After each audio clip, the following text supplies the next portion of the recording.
All right, welcome. We are going to do a breakneck through you running your own Seder.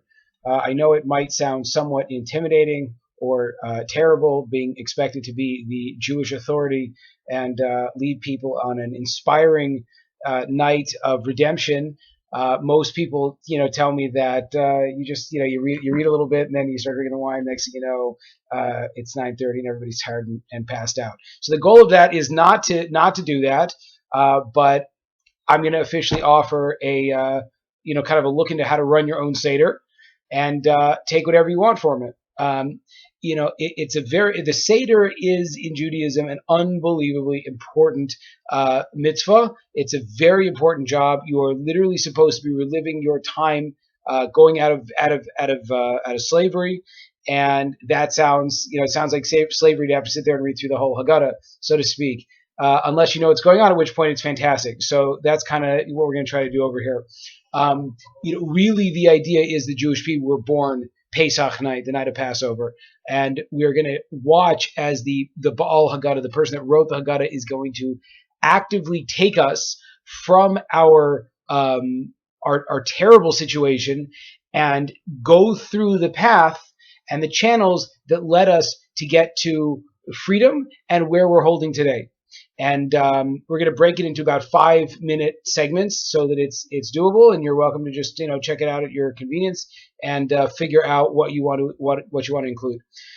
So the way that the Seder really begins is with the people starting. You read through the 15 stages of the Seder. That's printed in your Haggada. I will not reference page numbers because everyone probably has different ones, but most Haggadas always start with reading the 15 chapters. I'm sorry, the 15 components of the Seder. Interestingly enough, there were 15 steps leading up to the temple, the Jewish temple in Israel. And the idea was when you got to the temple was a complex that was beyond space and time. It was a heavenly complex, so to speak, in a physical realm. And it took 15 steps to ascend to the highest levels. And the parallel is obvious that the idea is that the Seder, if done appropriately, is supposed to lead us up to those very high levels. The first thing we do, we jump right away into is Kiddush. We make Kiddush over the first cup of wine. The first cup of wine is going to be drunk leaning, and you're supposed to drink the entire thing or most of the cup. You try to bang out at least 3.3 ounces, which really isn't that much, but you don't want to have like a huge glass because you're really supposed to drink most of the cup, and you're supposed to drink it in 1 or 2 gulps. So find yourself a special cup for that. So the idea of Kiddush, that's what it's called. The first cup is the Kiddush. Is the Kiddush in Judaism really means separate. And the amazing component of going from slaves to free people was that slaves didn't really have their own identity. Slaves were just a reflection of their master. And the concept of Kiddush, and just right away kicking us off with this big concept, Kiddush means in Judaism holiness, or to separate, different, distinct. Shabbat is different from the rest of the week. So we jump into the Seder by acknowledging that there's going to be something that is different that happens. Then we are going to go, the next step after Kiddush is the Orchatz. Orchatz is you're supposed to uh, you're supposed to wash your hands before you eat the karpas. Karpas are the vegetables. Now, the head of the house, someone's supposed to bring him a cup to wash in the water, in a basin to wash into, because the idea is that nowadays it's kind of like everyone sort of does this depending on how big your Seder is. But the head of the house is supposed to be, as a free person, he's supposed to be like royalty. He doesn't make a blessing, but he washes. And you think to yourself, why am I washing my hands? Why am I dipping vegetables? And that's actually the entire point of the Seder. This point of the Seder is to acknowledge that something different is going on. Tonight is not a night like everything else. The experience of coming out of Egypt was not just another, ending of a war or a cessation of slavery. You sign the Emancipation Proclamation, now all the slaves are free. Obviously it takes a lot of time to build up, but the Jewish people coming out of slavery was an event that was completely unique. And so we're going to do things during the Seder, the night of the Seder, to physically replicate that it's different tonight. It's going to be crazy tonight. People have all kinds of questions about what's going on. And that's the whole point, that if you're not engaged, you're not actually doing things that are different, you're not going to realize that tonight is very different.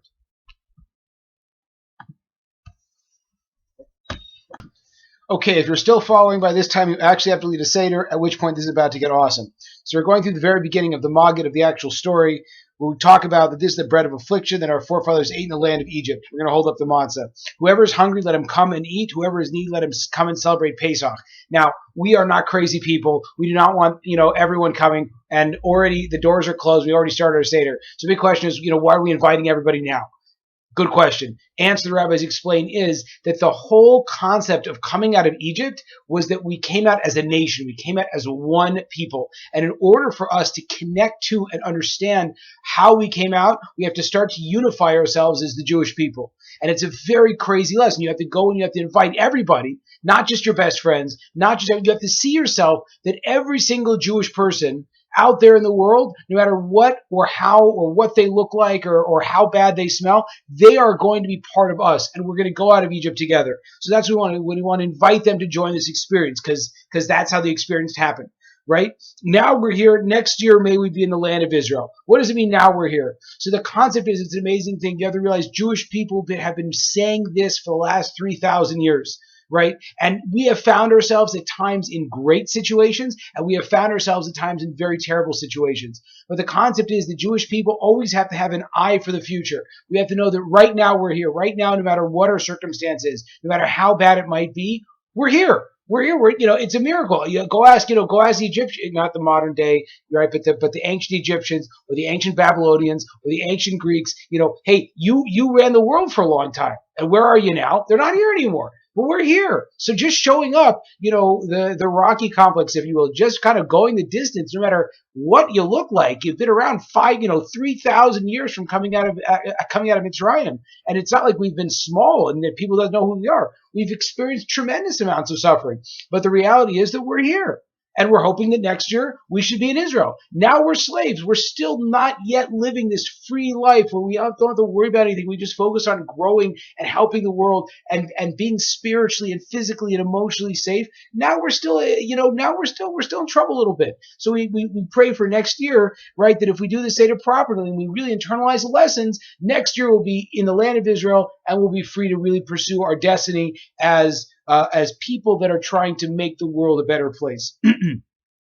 Then immediately we jump into this concept of, this is not recorded on Passover, by the way, for anyone that just heard my phone go off, or is watching this, that I'm recording this entire thing. Okay, so now we're going to jump onto the 4 questions. The 4 questions are the reason why we ask the 4 questions, and the reason why we ask the kid the 4 questions, have the smallest kid ask the 4 questions, is that we want to, again, ask. By asking, you're engaging yourself in the discussion. If you just sit back on the sidelines and check out your watch and wait for the meal, right, it's going to go for a long time and you're not going to get that much out of it. Whereas by asking questions, what's going on? Why is it different, right? So that's how you're going to realize that something fundamentally different happened tonight.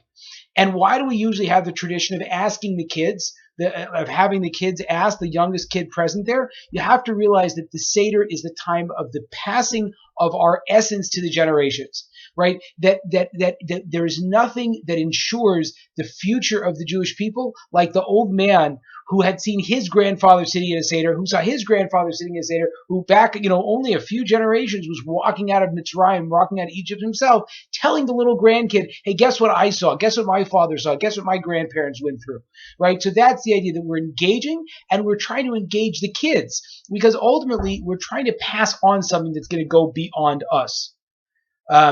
Okay, so that's we're gonna go through the 4 questions. There's tons to say, but we're gonna run through it.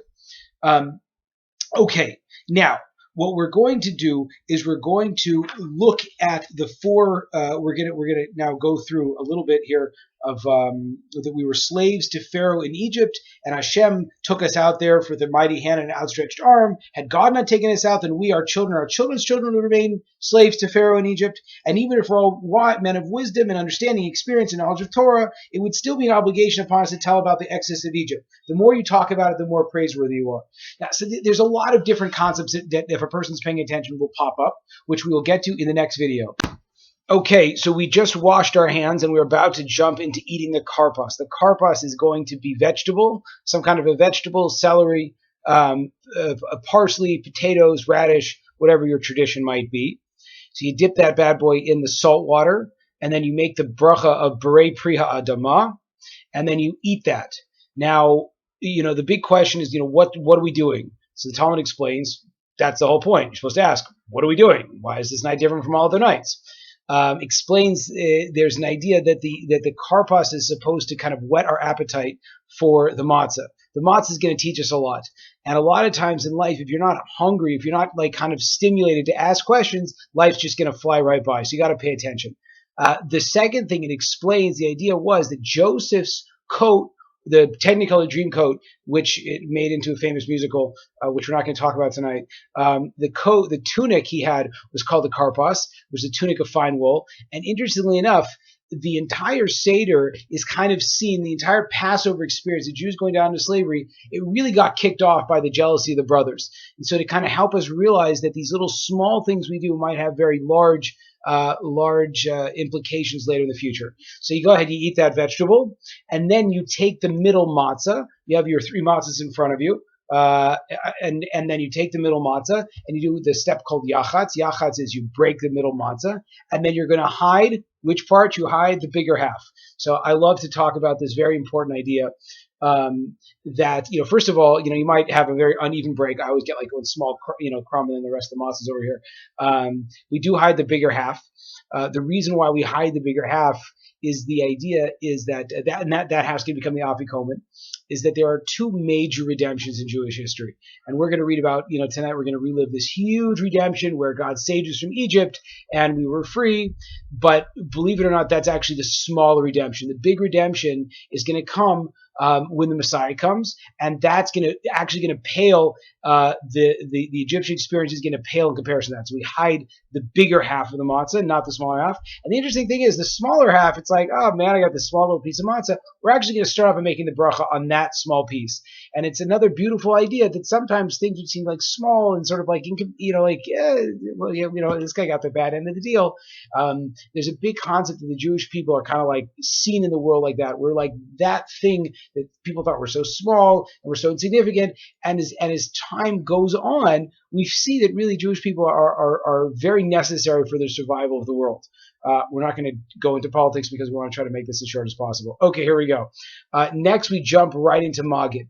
Maggid is going to be the main part of the telling of the story of Egypt. Maggid is really there's going to be a little bit of an intro, and then it's really 4 paragraphs, and the 4 paragraphs are our trek into slavery, getting into slavery, how we got out of slavery, and our coming out.